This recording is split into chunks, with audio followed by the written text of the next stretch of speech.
पुंडलीक वरदे हरिविठ्ठल श्री ज्ञानदेव तुकाराम गोपाल कृष्ण भगवान की जय। माऊली ज्ञानेश्वर महाराज की जय। जगद्गुरु तुकाराम महाराज की जय। कोण पुण्य यांचा होईन सेवक, कोण पुण्य यांचा होईन सेवक, जिही द्वंद्वाधिक दुराविले। ऐसे वर्म मज दावी नारायणा, अंतरीच्या खुना प्रकटोनी। बहु अवघड आहे संत भेटी, तरी जगजेठी करुणा केली। ऐसे वर्म मज दावी नारायणा, अंतरीच्या खुना प्रकटोनी। तुका म्हणे मग नये वृत्तीवरी, तुका म्हणे मग नये वृत्तीवरी, सुखाचे शेजारी पहुडईन। ऐसे वर्म मज दावी नारायणा, अंतरीच्या खुना प्रकटोनी। प्रस्तुत कीर्तनरूपी सेवेसाठी निवडलेला अभंग जगद्गुरु श्री संत तुकाराम महाराज यांचा 4 चरणाचा आणि संतपर प्रकरणातील अभंग आहे। तुकोबराय म्हणतात, कोण पुण्य यांचा होईन सेवक, कोण पुण्य यांचा होईन सेवक, जिही द्वंद्वाधिक दुराविले।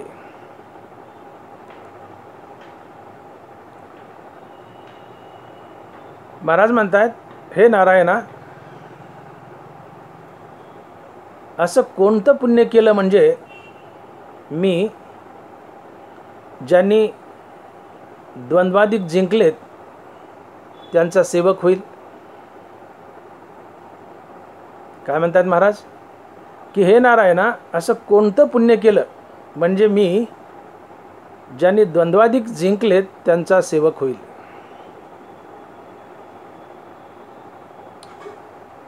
तुकोबरायांना सेवक व्हायचंय, पण कुणाचं? तर ज्यांनी द्वंद्वाधिक जिंकलेत। मग हे द्वंद्वाधिक काय आहे?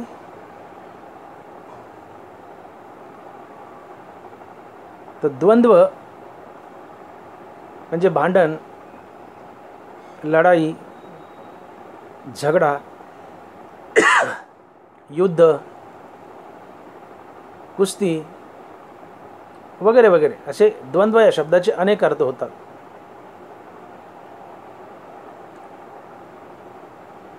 तसे द्वंद्व या शब्दाचा अजून एक अर्थ होतो, द्वंद्व म्हणजे विरोधी जोडी। जसे की सुख दुःख, शीत उष्ण, मान अपमान, निंदा स्तुती, तान भूक, अशा विरोधी जोडीच्या शब्दांनाही द्वंद्व म्हणतात।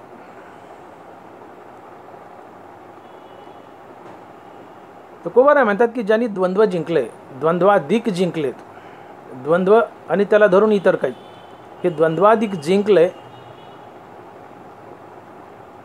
त्याचा मला सेवक व्हायचे। आपण पाहिलं द्वंद्व या शब्दाचे भिन्न भिन्न 2 अर्थ होतात। त्यातला पहिला अर्थ आपण पाहिला की द्वंद्व म्हणजे भांडण, लढाई, युद्ध, जसे की द्वंद्व युद्ध, कुस्ती। द्वंद्व म्हणजे भांडण, लढाई, युद्ध, कुस्ती, झगडा। 2 तुल्यबळ सारख्या माणसात होणारं भांडण, होणारं युद्ध, होणारी कुस्ती हे द्वंद्व असतं।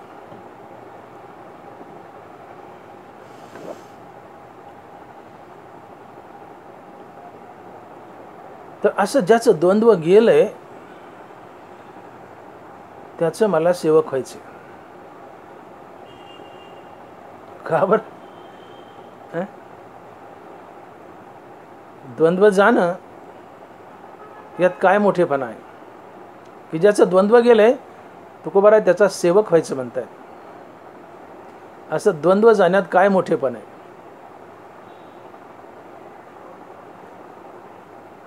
द्वंद्व जाण्यात काय मोठेपणा हे पाहण्याच्या आधी या द्वंद्वाचा जन्म कसा होतो हे पाहावं लागेल. हे द्वंद्व जन्माला येतच कसं? द्वंद्व जन्माला कसं येतं याचं उत्तर ज्ञानोबाराय ज्ञानेश्वरीत देत आहेत आणि माऊली लिहित आहेत. अहंकार तनुसी वालभ पडिले. अहंकार तनुसी वालभ पडिले. आमचं शरीर ही बायको आहे आणि अहंकार आमच्या शरीराचा नवरा आहे. आणि म्हणून ज्ञानोबारांनी 7व्या अध्यायात एक सुंदर रूपक केलंय आणि ज्ञानोबाराय लिहित आहेत की अहंकार तनुसी वालभ पडिले. अहंकार आमचा नवरा आहे आणि आमचं शरीर अहंकाराची बायको आहे. मग या आमचं शरीर आणि अहंकार या दोन नवरा बायकोपासून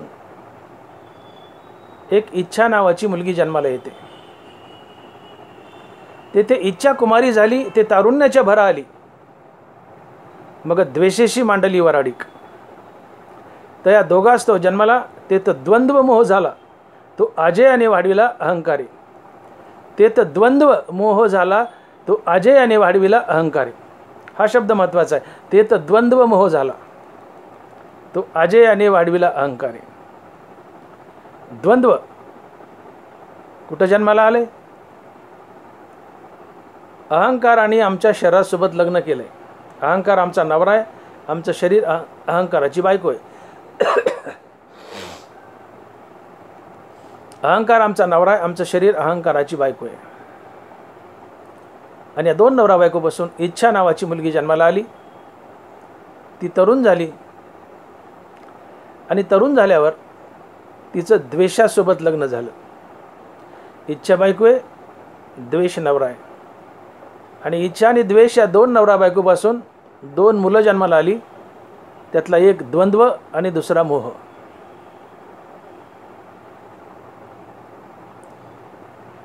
तर अहंकार हा या द्वंद्वाचा आजोबा आहे आणि द्वंद्व अहंकाराचा नातू आहे. अहंकाराची अवलाद काय? इच्छा आहे आणि इच्छेची अवलाद द्वंद्व आहे. पर्यायाने अहंकार हा द्वंद्वाचा आजोबा आहे.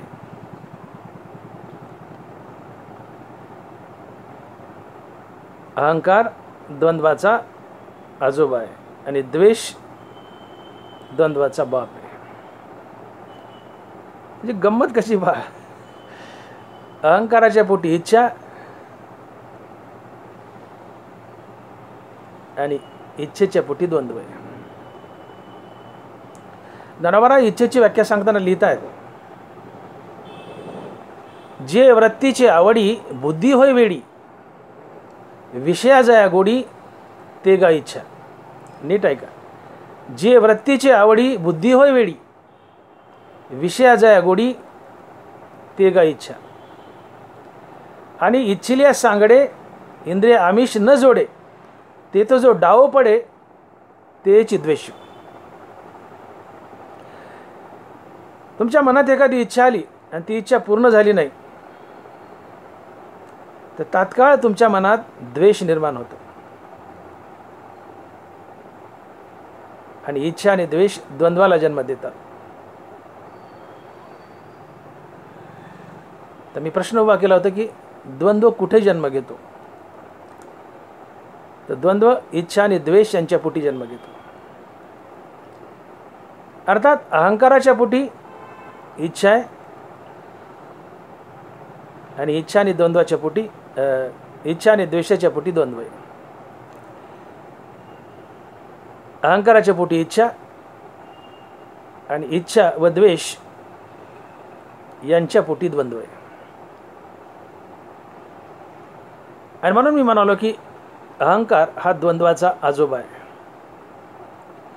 या जगात जेवढे काही विकार आहेत ते सगळेच्या सगळे अहंकाराच्या पोटी जन्म घेतात आणि अहंकारच यांचं पालनपोषण करतो. म्हणून द्वंद्वही अहंकाराच्याच पोटी जन्म घेतं आणि अहंकारच द्वंद्वाचं पालनपोषण करतो. आणि म्हणून हे जगत कशावर उभं आहे तर ते अहंकाराच्या मुळावर. अहंकार या जगाला पुढे चालवतो. अहंकार जर जगातून निघून गेला तर जग बंद पडेल, संसार बंद पडेल. या सृष्टीला पुढे चालवण्यासाठी कारणीभूत कोण असेल तर हा अहंकार आहे. सगळेच्या सगळे विकार अहंकाराच्या पोटी जन्म घेतात आणि अहंकारच यांचं पालन पोषण करतो. आणि अहंकारामुळे मनुष्य पाप करतो आणि पाप संसारात बांधतं. पाप भोगावं लागतं. अगा कर्मे जे उरावे ते तीही सुखदुःखी फळावे आणि तया ते भोगावया यावे देहा एका. मुंगीच्या पायातकं जरी पाप पुण्य शिल्लक असेल तर ते भोगावंच लागतं, पुन्हा पुन्हा जन्म धरावेच लागतं. आणि पापाची निर्मिती अहंकारामुळे होते. कारण अहंकारातून इच्छा आणि इच्छा आणि द्वेषापासून द्वंद्व आहे. द्वंद्वातून भांडण आहे आणि भांडणातून पाप, पापातून संसार बंधन.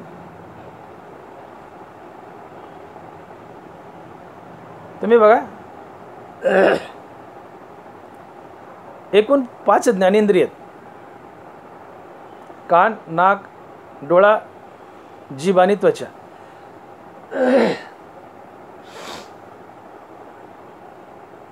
प्रत्येक इंद्रियाचा आपापला एक स्वतंत्र विषय. शब्द कानाचा विषय, रूप डोळ्याचा विषय, गंध नाकाचा विषय, चव जिभेचा विषय आणि स्पर्श त्वचेचा विषय. सगळ्या विषयांच्या खोलात आपण जाणार नाहीत.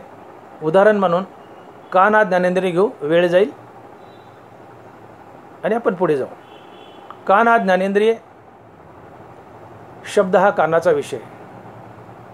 शब्द 2 प्रकारचे, एक स्तुतीपर आणि एक निंदापर. दनबारा लिहित आहेत की देखे शब्दाची व्याप्ती निंदा आणि स्तुती ते तर द्वेष उपजती श्रवणाद्वारे. देखे शब्दाची व्याप्ती निंदा आणि स्तुती. कान ज्ञानेंद्रिय. शब्द हा कानाचा विषय. शब्द 2 प्रकारचे, एक स्तुतीपर आणि एक निंदापर. स्तुतीपर शब्द कानाच्या आवडीचा विषय, निंदापर शब्द कानाच्या नावडीचा विषय. आता घडीभर बघा, तुमची कोणी स्तुती केली. स्तुती माणसाला अतिशय प्रिय आहे. किती प्रिय आहे स्तुती? एखादा मनुष्य मेला असेल आणि त्याची कोणी स्तुती केली, तो मेलेला मनुष्य उठेल, स्तुती ऐकेल आणि मग मरेल. इतकी स्तुती माणसाला प्रिय आहे. यातली अतिशयोक्ती सोडा, पण तो स्तुती माणसाला अतिशय प्रिय आहे. तुम्हाला कोणाकडून जर आपला मतलब साधायचा असेल त्याची स्तुती करावी, तो आपला झाला, तो तुम्हाला काही देतो. तो तुम्हाला काही देतो. स्तुती माणसाला प्रिय आहे. आता तुमची कोणी स्तुती केली, तुम्हाला खूप नावाजलं, चांगलं चांगलं म्हणले, तुम्हाला चिंचेच्या शेंड्यावर नेऊन ठेवलं, तुमची कोणी स्तुती केली, तर ज्याने तुमची स्तुती केली आहे, तात्काळ तुम्हाला त्या स्तुती करणाऱ्या माणसाबद्दल राग अर्थात प्रेम, प्रीती निर्माण होते. रागद्वेष. ज्याने स्तुती केली त्याच्याबद्दल राग निर्माण होतो. राग म्हणजे प्रेम. आणि या प्रेमातून, या प्रीतीतून तुम्ही त्याच्यासोबत सद्वर्तन करता. सद्वर्तनातून पुण्याचा जन्म होतो आणि हे पुण्य तुम्हाला संसार बंधनात बांधतं. आता तुमची कोणी निंदा केली, तुम्हाला अतिशय घाणघाण बोललं, अतिशय घाणघाण, तुमच्या कुच्च्या केल्या, निंदा केली. आत हृदयात अहंकार, मनात अहंकार सुप्त अवस्थेत दडलेला असतो. तो अहंकार आतून बुक्की मारतो, तो डुसणी मारतो, म्हणतो बघ बघ त्याने तुझी निंदा केली. तो आतून डुसण्या मारतो, म्हणतो बघ तुझी निंदा केली. अहंकार आतून डुसणी मारतो, म्हणतो बघ तुझी निंदा केली. आणि अहंकाराने आतून डुसणी मारल्यामुळे तुम्ही कानाचा निंदा हा शब्द भोगता. ज्याने कुणी तुमची निंदा केली तात्काळ त्याच्याबद्दल तुमच्या मनात द्वेष निर्माण होतो. द्वेष क्रोधाला जन्म देतो आणि क्रोधातून मग द्वंद्व सुरू होतं आणि द्वंद्वातून हाणामारी, शिवीगाळ, भांडण, तंटा आणि यातून पापाचा जन्म होतो आणि पाप तुम्हाला संसारात बांधतं. मी बोललो की मुंगीच्या पायातकं जरी पुण्य आणि पाप शिल्लक असेल तर ते भोगूनच पार पाडावं लागतं. साक्ष ज्ञानोबा देत आहेत, माऊली लिहित आहेत की अघा कर्मे जे उरावे तै तीही सुखदुःखी फळावे आणि तया ते भोगावया यावे देह आहे का. तुम्ही ज्ञानेंद्रियाचे विषय भोगले. 5 ज्ञानेंद्रिय आहेत, प्रत्येकाचा स्वतंत्र विषय. आपल्याला वेळ नाही, आपण तिकडे जायचं नाही. फक्त कान हे एवढे एक उदाहरण पाहिले. कान ज्ञानेंद्रिय, शब्द कानाचा विषय. शब्द 2 प्रकारचे, एक स्तुतीपर, निंदापर. स्तुतीपर शब्द कानाच्या आवडीचा विषय, निंदापर शब्द कानाच्या नावडीचा विषय. स्तुतीतून काय झालं? ज्याने स्तुती केली त्याच्याबद्दल राग, त्यातून प्रीती, प्रेम, त्यातून सद्वर्तन, त्यातून पुण्य. पुण्य म्हणलं की संसार बंधन, ते भोगावंच लागतं. तुमची कोणी निंदा केली, अहंकार ढुसणी मारतो, म्हणतो बघ तुझी निंदा केली. तुम्ही निंदा हा शब्द भोगता, तुमचे कान निंदा भोगतात. ज्याने निंदा केली त्याच्याबद्दल द्वेष, द्वेषातून क्रोध, क्रोधातून द्वंद्व आणि त्यातून हाणामारी, शिवीगाळ, भांडण, तंटण, त्यातून पाप आणि या पापातून संसार बंधन. पुण्य आणि पाप भोगावंच लागतं. अगा कर्मे जे उरावे. मग मला सांगा, तुम्हाला इथं संसारात कोणी बांधलं? द्वंद्वानं. द्वंद्व कशामुळं? रागद्वेषामुळं. रागद्वेष कशामुळं? ज्ञानेंद्रियाच्या निंदा आणि स्तुती या विषयभोगामुळं. ज्ञानेंद्रियाचा विषयभोग कशामुळं? अहंकारामुळं. आणि मग सगळ्याच्या मुळाशी जी मी बोललो की अहंकार या संसाराचं मूळ आहे. संसाराचा अहंकाराच्या मुळावर उभा आहे. या जगातून, विश्वातून अहंकार निघून गेला की संसार कोलमडून पडेल, जग बंद पडेल, जन्ममृत्यूच बंद पडतील. इथं सृष्टी राहणारच नाही. सृष्टीच जी जिवंत आहे ती अहंकारामुळे. का? अहंकारातून ज्ञानेंद्रियाचा विषयभोग, त्यातून रागद्वेष, त्यातून क्रोध, त्यातून द्वंद्व, त्यातून हाणामारी, भांडण, तंटा, शिवीगाळ, त्यातून पाप. पाप म्हणलं की संसार बंधन. तुम्ही संसाराच्या बंधनात, जन्ममरणाच्या फेऱ्यात अडकले. तुम्हाला कोणी बांधलं संसारात? अहंकार, रागद्वेष, अर्थात द्वंद्वानं बांधलं. मग ज्याने कोणी हे द्वंद्व जिंकलेत त्याच्या जीवनात पापाची निर्मिती होत नाही. ज्याने कोणी रागद्वेष जिंकलेत, ज्याने कोणी अहंकार जिंकलाय, पर्यायाने ज्ञानेंद्रियाचे विषय जिंकले, पर्यायाने रागद्वेष जिंकले, पर्यायाने द्वंद्व जिंकला, तर त्याच्या जीवनात पुण्यपापाची निर्मिती होत नाही. आणि जीवनात पुण्यपापाची निर्मिती जर नसेल तर तुम्हाला पुढचा जन्म लाभत नाही, तुम्ही मुक्त होता. सुकृत दुष्कृत समान समी तेची पावी जे मनुष्यभूमी, जे पडे विषमी ते स्वर्गग्रामी का नरकी. नाथ महाराज. पाप पुण्य समान असेल तुम्ही पुन्हा मनुष्य होता. गडगंज पुण्य उगा नगभर पाप आहे, तुम्ही स्वर्गाला जाता. गडगंज पाप आहे, उगा नगभर पुण्य, तुम्ही नरकाला जाता. तुमच्या पदरी पाप पुण्य शिल्लक नाही, तुम्ही मुक्त होता. मुक्त होता.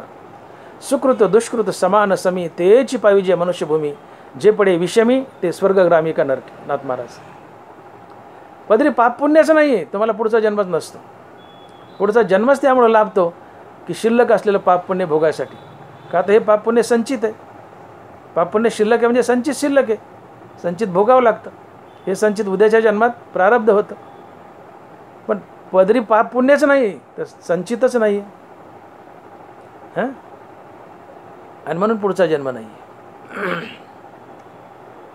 आणि मग द्वंद्व जर जीवनात असेल तर पाप पुण्य आलंच, आणि द्वंद्व जीवनात नसेल तर जीवनातून पाप पुण्य जातं, अर्थात प्रामुख्यानं पाप जातं, आणि तुम्ही संसार बंधनातून मुक्त होता. ध्यायतो विषान पुसा संगस्तेषु जायते, संगात संजयाते कामा, कामात क्रोधो विजायते, क्रोधात भवति सम्मोहात, सम्मोहात स्मृतिविभ्रम, स्मृतिभंशात बुद्धिनाशो, बुद्धिनाशात प्रणश्यति. निंदाचे विषय भोगलेत, निंदा भोगली तुमच्या कानानं, अहंकार ढुसणी मारतो, बघ म्हणतो, बघ तुझी निंदा केली. तुम्ही पेटून उठता, तुमचे कान निंदा भोगतात. ज्यांनी निंदा केली त्याच्याबद्दल द्वेष, त्यातून क्रोध, क्रोधातून द्वंद्व, मग तिथं सारासार विचार नाहीसा, बुद्धी भ्रष्ट, आणि त्या द्वंद्वातून शेवटी भांडण, तंटा, हाणामारी, शिवीगाळ, गलिच्छ वर्तन, त्यातून पापाचा जन्म. पुण्य आणि पाप नगभरी शिल्लक असेल तर भोगावंच लागतं. आगा कर्मे जे उरावे तर तीही सुखदुःखी फळावे, आणि तया ते भोगावया यावे देहा एका. तुम्हाला कोणी संसारात बांधलं इतक्या बोलण्यातून? अहंकार, ज्ञानेंद्रियाचे विषयभोग, रागद्वेष, द्वंद्व, आणि शेवटी पुण्यपाप. परंतु पुण्यपाप कोणामुळे? द्वंद्वामुळं, रागद्वेषामुळं, ज्ञानेंद्रियाच्या विषयभोगामुळं आणि अहंकारामुळं. म्हणून आजच्या प्रस्तुत प्रसंगी आपल्याला द्वंद्व उचलायचं यातून. तर तुम्हाला संसारात बांधलं कोणी? अहंकार आणि द्वंद्वानं. अहंकार आणि द्वंद्वानं. अहंकार आणि द्वंद्व शिल्लक असेल, अहंकार असेल तर द्वंद्व येणारच, कारण अहंकार हा द्वंद्वाचा आजोबा आहे. आणि जोपर्यंत आजोबा जिवंत आहे तोपर्यंत मुलगा आहे, मुलगा आहे तोपर्यंत नातू आहे. तुम्हाला नातूच जन्माला येऊ द्यायचा नाही तर आजोबा मारावा लागतो. द्वंद्वरूपी नातू जन्माला येऊ द्यायचा नाही तर अहंकाररूपी आजोबा मारावा लागतो. आणि मग जोपर्यंत अहंकार आहे तोपर्यंत द्वंद्वरूपी नातू असणारच, आणि जोपर्यंत द्वंद्व आहे तोपर्यंत पाप आहेच. भांडण तंटा, त्यातून पाप, पाप म्हणलं की संसार बंद. आणि मग द्वंद्व घालायचं आहे तर अहंकार घालावं लागेल. अहंकार घालायचं आहे तर एकच औषध आहे, राम म्हणता काम क्रोधाचे दहन, होय अभिमान देशोधडी. होय अभिमान देशोधडी. राम नामानं काम क्रोधही जातात, अहंकारही पळून जातो. अहंकार गेला की तुम्ही मुक्त होता. अहंकार गेला तुका म्हणे मुक्त झाला. अहंकार गेला तुका म्हणे मुक्त झाला. म्हणून या तिन्ही महासंतान मुक्तीची एकच व्याख्या केली. अहंकार, अहंकारासहित मनाचा मनपणा जाणं, अहंकारासहित मनाचा मनपणा जाणं हीच मुक्ती आहे. तुकोबाराय बोलले, अहंकार गेला तुका म्हणे देव झाला. नाथ महाराज, देह अंत्येचे दडपण, त्याची बद्धतेचे लक्षण, देह अंत्येचे निरसन, मुक्तता जाण नावतया.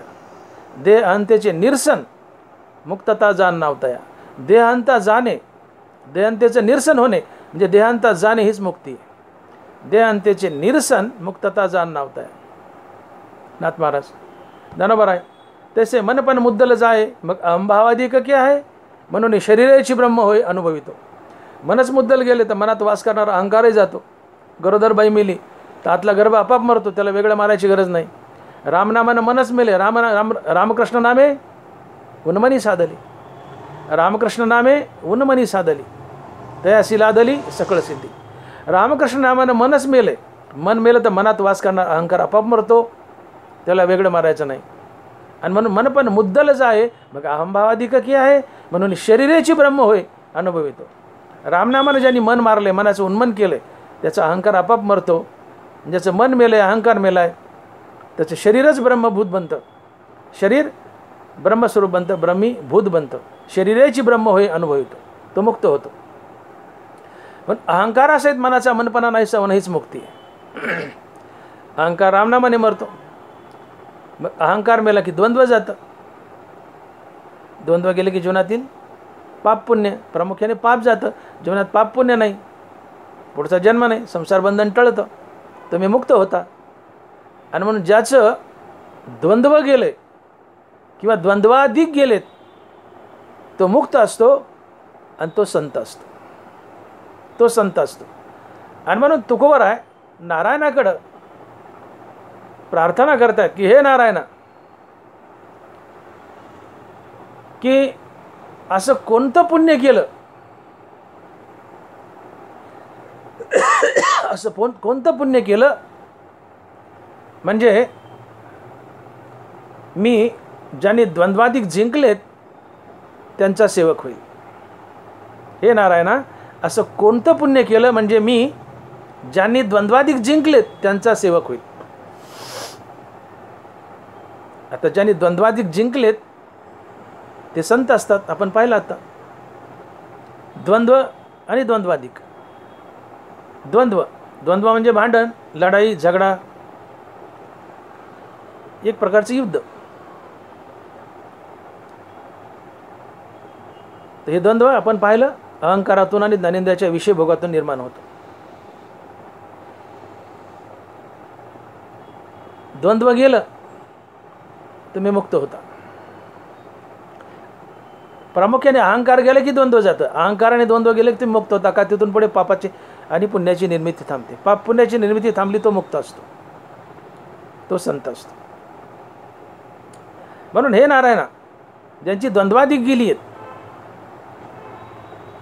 ती संत असतात, ती संतच असतात. द्वंद्वाधिक म्हणजे द्वंद्व आणि त्याला धरून काही अहंकार, काम, क्रोध, लोभ, मद, मोह, मत्सर हे सगळे द्वंद्वाधिक. ज्यांची द्वंद्वाधिक गेली आहेत ती संत असतात, ती मुक्त असतात, ती संत असतात. आणि मग असं कोणतं पुण्य केल्यानंतर मी संतांचा सेवक होईल, कोणतं पुण्य केल्यानंतर मी ज्यांची द्वंद्वाधिक गेली आहेत, ज्यांची द्वंद्वाधिक गेली त्यांचा सेवक होईल. पर्याय नाही, असं कोणतं पुण्य केल्यानंतर मी संताचा सेवक होईल. कारण ज्याचं द्वंद्व गेले तो संत आहे. आणि मग आपण पाहिलं की द्वंद्व काय आहे. द्वंद्व अजून एक प्रकारचं आहे, विरोधी जोडी, हे सुद्धा द्वंद्व आहे. अहंकारातून ज्ञानेंद्रियाच्या विषय भोगातून द्वंद्व जन्माला आलं, हे हा एक भाग पाहिला आपण. द्वंद्व अजून एक प्रकारचं आहे, विरोधी जोडी, हे एक द्वंद्व असतं. आता विरोधी जोडी म्हणजे सुखदुःख, मान अपमान, निंदास्तुती, शीत उष्ण, तहान भूक वगैरे वगैरे अशा ताकदीच्या विरोधी जोड्या. सुख ताकदीचे, त्याला विरोधी दुःख तेही ताकदीचे. मान अपमान, निंदास्तुती. तर ज्यांनी सुखदुःख, मान अपमान आणि निंदास्तुती एकाच पंक्तीला बसवली, एकाच पंक्तीला बसवली, तैसे निंदे आणि स्तुती, ज्ञानोबा बोलतायत, तैसे निंदे आणि स्तुती मानू करुणी एके पंक्ती. तैसे निंदा आणि स्तुती मानू करुणी एके पंक्ती. तैसे निंदा आणि स्तुती मानू करुणी एके पंक्ती. ज्याने एकाच पंक्तीला बसवलेत निंदा आणि स्तुती, अर्थात ज्याच्या नजरेत निंदा, स्तुती, मान अपमान, सुख दुःख हे सारखंच आहे. जो मान अपमानातेस आहे, सुख दुःख जेत समाये, निंदा स्तुती नो हे दुखंडो जो. जो मान अपमानातेस आहे, सुख दुःख जेत समाये, निंदा स्तुती नो हे दुखंडो जो. ज्याला मान अपमान सारखाच आहे, सुख दुःख सारखंच आहे, निंदास्तुती सारखीच आहे, त्याने द्वंद्व जिंकले. कारण हे द्वंद्व आहे, सुख दुःख द्वंद्व आहे, निंदास्तुती द्वंद्व आहे, शीत उष्ण द्वंद्व आहे, मान अपमान द्वंद्व आहे, तहान भूक द्वंद्व आहे. एकाच ताकदीचे विरोधात उभे राहिले. कारण जोपर्यंत हे द्वंद्व, सुख दुःख, मान अपमान, निंदास्तुती जीवनात आहेत, तोपर्यंत तुमचं अंतःकरण विचलित होत राहतं. निंदेने तुम्ही विचलित होता, तितकं स्तुतीनेही विचलित होता.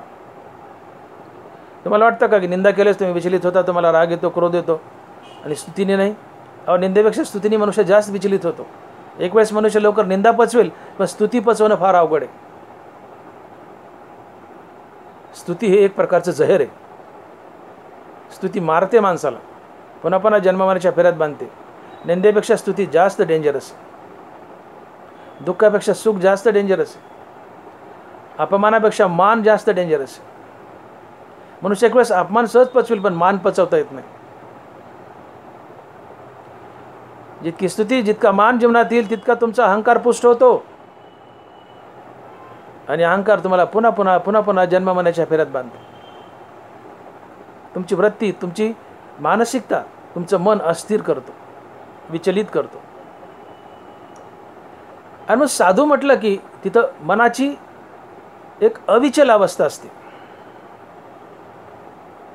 वरी आकाश ओसरो खाली पृथ्वी विरो. आकाश नाहीसे हो, नाही तर पृथ्वी नाहीसे हो. वरून आकाश कोसळो, नाही तर पृथ्वी विरून जाओ. ज्याचं चित्त आत्मस्वरूपापासून यत्किंचितही ढळत नाही तो साधू असतो. ती स्थिरता असते. स्थिरता साचे घर रिगाली जायचे. महात्मा, संत, साधू यांच्या चित्ताला कायमची स्थिरता लाभलेली असते. त्यांचं चित्त कायमचं आत्मस्वरूपात स्थिरावलेलं असतं. चित्ताची एक अविचल अवस्था त्यांना लाभलेली असते.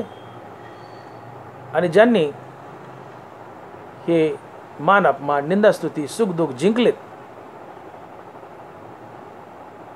त्यांचं चित्त आत्मस्वरूपापासून यत्किंचितही ढळत नाही.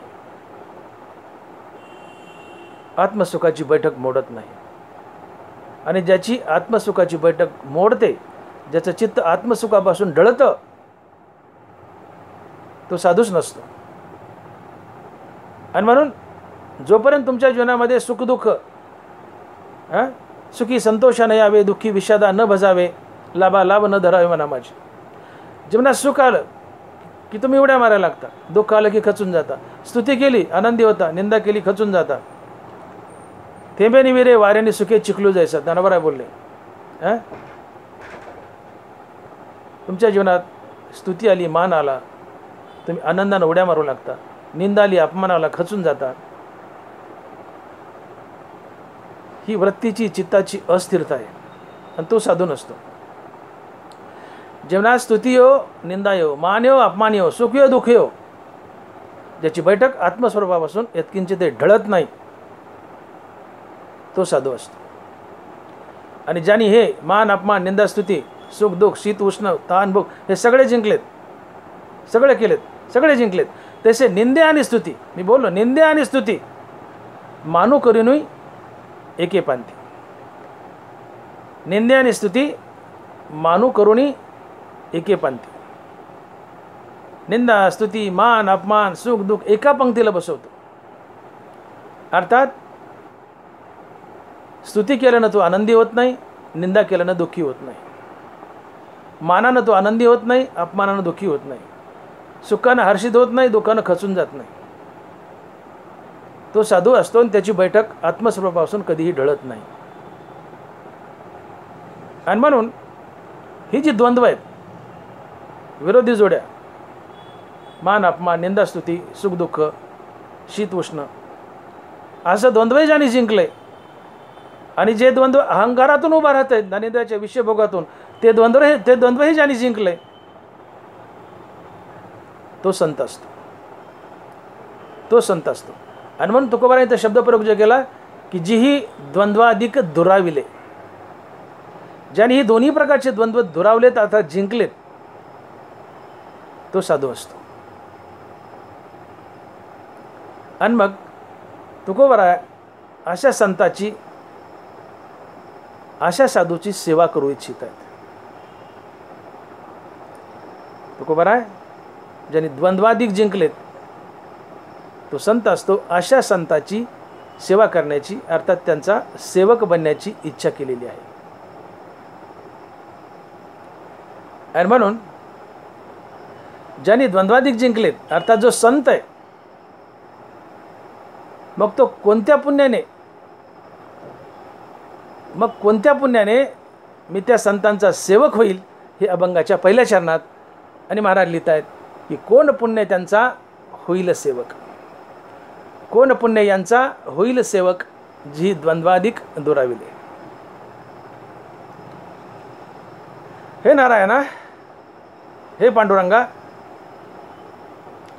असं कोणतं पुण्य आहे की ते पुण्य केल्यानंतर मला संतांचा सेवक होता येईल. ज्यांनी द्वंद्व आणि द्वंद्वाधिक जिंकलेत ते संत आहेत, आणि अशा संतांचा सेवक होण्याची माझी इच्छा आहे, असं तुकोबाराय म्हणतात. आणि मग संतांचा सेवक होण्यासाठी पुण्य लागतं. मग असं कोणतं पुण्य आहे किंवा किती पुण्य आहे, असं कोणतं पुण्य आहे की जे केल्यानंतर मला संतांची भेट होईल आणि मी संतांचा सेवक होईल. हे अभंगाच्या पहिल्या चरणात महाराज लिहितात की कोण पुण्य यांचा होईन सेवक, कोण पुण्य यांचा होईन सेवक, जी द्वंद्वाधिक दुराविले. हे नारायणा, हे पांडुरंगा, की मला सांग, मला संतांचा सेवक बनायचा आहे आणि संतांचा सेवक बनण्यासाठी, संत भेटीसाठी पुण्य लागतं. मग असं कोणतं पुण्य आहे की जे केल्यानंतर मला संतांची भेट होईल आणि मी त्यांचा सेवक बनेल. आणि म्हणून महाराज म्हणतात की कोण पुण्य यांचा होईन सेवक, जी द्वंद्वाधिक दुराविले. आता दैनंदिन जीवनामध्ये तुम्ही आम्ही जन्माला आलो म्हणजे काही ना काही पुण्य आपल्या पदरी असतंच. मी बोललो सुकृत दुष्कृत समान समी तेची पाहिजे मनुष्यभूमी. मनुष्याचा जन्मच काय मिळतो, अर्ध पुण्य अर्ध पाप आहे. म्हणून पुण्य आहेच की पदरी आमच्या, पुण्य आहे म्हणून मनुष्य जन्म आहे. पुण्य आहे आणि अजूनही आम्ही पुण्य करतोय. भले पाप जास्त असेल पण काही ना काही पुण्य करतोच की या जन्मात. मग देवा एवढं पुण्य पुरेसं आहे का संतांची भेट होण्यासाठी, त्यांचा सेवक होण्यासाठी, का अजून काही पुण्य लागतं? तो कुवारा बोलले की तिळतिळ पुण्य साचा पडे, तरी ते बहुता जन्मी जोडे, वाचेशी नाम तुझे आतुडे, समागम घडे संतांचं. तिळतिळ तिळती थोडं थोडं पुण्य साठवावं लागतं मागच्या जन्मात, या जन्मात. या पुण्याच्या बळावर तोंडात देवाचं नाव येतं आणि संतांची भेटी होते आणि आम्हाला संतांचा सेवक बनता येतं. पण हे पुण्य पुरेसं आहे का? का अगाध पुण्य लागतं? तिळतिळ पुण्य साचा पडे, हे पुरेसं आहे का संत भेटीसाठी? जनावरा बोलतात की पूर्वजन्मी सुकृते थोर केली, ती मज आजी फळा आली. परमानंदो आजी मानसी भेटी झाली आहे संतांशी. तात्पर्य पुण्यपदरी असेल तरच तुम्हाला संतांची भेट होते. बिन पुण्य नाही संतन भेटी. तुलसीदासजी, बिन पुण्य नाही संतन भेटी. पुण्याशिवाय संताची भेट होत नाही. तुका म्हणे साधन सुलभ गोमटे, संत चरणरज लागत असच. याचा शेवट तुकोबाराय करतायत की संतांच्या चरणाची रज लागेल, संत भेटतील, पण कधी? तुका म्हणे साधन सुलभ गोमटे, परी उपतिष्ठे पूर्व पुण्य. संत भेटतील, त्यांची चरण रजे भेटेल, पण कधी? तुमचं पूर्व पुण्य तुमच्याजवळ असेल तर, तुमच्या पदरी पुण्य असेल तर.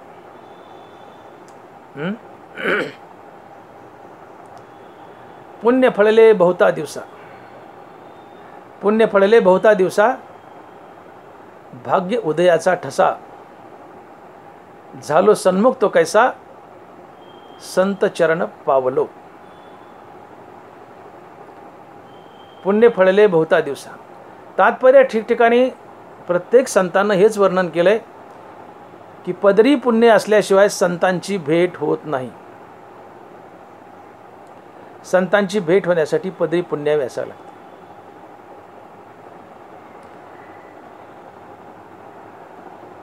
आता दुसरा प्रश्न असा उभा राहतो की संतांची भेट का घ्यावी, संतांची भेट किंवा संत सेवा का लागते? याचं कारण संत सेवेशिवाय देव भेटत नाही, मुक्ती भेटत नाही. ते ज्ञान पैगा बरवे, जरी मनी हाती आणावे, तरी संता या भजावे सर्वस्वेसी. संत सेवेची गरज काय आहे? पदरी पुण्य असेल तर संत भेटतात, संतांची सेवा करता येते आणि मगच मुक्ती लाभते. पर्यायाने संत सेवेशिवाय तुम्हाला मुक्ती लाभत नाही. आणि म्हणून तुकोबारा याचना करतायत की देवा कोण पुण्य यांचा होईन सेवक. देवा मी काय पुण्य करू म्हणजे संत मला भेटतील आणि मी त्यांचा सेवक होईल? का तर संत सेवेशिवाय मोक्ष नाही. संताविन मोक्ष नाही ऐसे वेद देती वही. संत सेवेशिवाय मोक्ष नाही. ते ज्ञान पैगा बरवे, जरी मनी हाती आणावे, तरी संता या भजावे सर्वस्वेसी. ते ज्ञानाचा कुरुठा, ते तर सेवा हाची दारवंटा, स्वाधीन करी सुभटा वळवणे. ते ज्ञानाचा कुरुठा आहे, ज्ञानाचं गोदाम आहे. आणि या ज्ञानरूपी गोदामात शिरायचं आहे तर दरवाजा कोणता आहे? तिथं सेवा हाची दारवंटा. संत ज्ञानाचं भांडार आहे आणि या ज्ञानरूपी भांडारात प्रवेश करण्यासाठी जो दरवाजा आहे तो सेवेचा आहे. आता संत सेवा केल्याशिवाय तुम्हाला संताचं जे ज्ञानाचं भांडार आहे ते हाती लागत नाही. कारण संतरूपी ज्ञानाच्या भांडाराचा दरवाजाच सेवा आहे. तिथं सेवा हाची दारवंटा. हाची च म्हटले हाची दारवंटा. स्वाधीन करी सुभटा ओळवणी. मग तनु म्हणून जीवे चरणाशी लागावे, अगर्वता करावे दास्य सकळ. मग अपेक्षित आपले तेही सांगतील कीर पुसले, तेथ अंतकरण बोधले संकल्पा नाही. तात्पर्य, संत भेट का हवी आहे किंवा संत सेवा का हवी आहे? तर संत सेवेशिवाय तुम्हाला मुक्ती मिळत नाही आणि पुण्याशिवाय संत मिळत नाहीत. संत सेवेशिवाय मुक्ती नाही आणि पुण्याशिवाय संत नाही. आणि मग देवा मला सांगा नारायणा की मी काय पुण्य करू म्हणजे संत भेटतील आणि मला त्यांची सेवा करता येईल आणि मी मुक्त होईल, असं तुकोबाराय म्हणतात. माझ्या पदरी तर पुण्य आहे पण तेवढं पुरेसं आहे का? ज्ञानोबाराय 18व्या अध्यायात बोलतायत की तया सर्वात्मका ईश्वरा स्वकर्म कुसुमाची वीरा पूजा केली होय अपारा तोषा लागे. म्हणून ये पूजे रिजलेनी आत्मराजे वैराग्य सिद्धी देजेत पसाय तया. येण्याची वैराग्य दशे सर्वही नावडे जैसे वात होय. येण्याची वैराग्य दशे ईश्वराचे निवेद वसे सर्वही नावडे जैसे वात होय.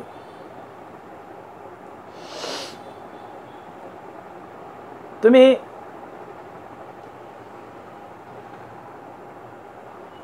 आपलं कर्म देवाची पूजा म्हणून केलं, आपलं प्रत्येक कर्म देवाची पूजा म्हणून केलं, अर्थात आपलं प्रत्येक कर्म देवाला अर्पण केलं. कर्मानं ईश्वराला भजलं तर कर्म ईश्वर भजावं हे जे बोललो, तर या कर्मानं ईश्वर प्रसन्न होतो तुम्हाला बक्षीस म्हणून प्रसाद म्हणून वैराग्य देतो. म्हणून ये पूजे रिझलेनी आत्मराजे वैराग्य सिद्धी देजे पसाय तया. मग ये वैराग्य दसे ईश्वराचे ने वेद वसे सर्व ही नावडे जैसे वातो होय. तुम्ही निष्काम कर्मयोग केला, अर्थात कर्मानं ईश्वराला भजलं, मुखामध्ये हरिनाम ठेवून आपलं प्रत्येक कर्म देवाची पूजा म्हणून केलं, हाच निष्काम कर्मयोग आहे. तर या पूजेने भगवंत संतुष्ट होतो आणि तुम्हाला प्रसाद म्हणून वैराग्य देतो. या वैराग्याने तुम्हाला देवाचा वेद लागतो आणि तुम्ही जवळजवळ देवच बनता. येणे वैराग्य दसे ईश्वराचे ने वेद वसे सर्वही नावडे जैसे वातो होय. सम्यक ज्ञान न उदयता वेदेची तन्मयता उपजे अशी योग्यता बोधाची तोलाय.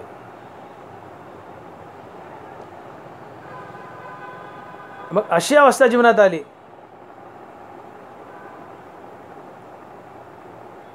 की श्री गुरु तुम्हाला शोधत येतो. लक्षात येते?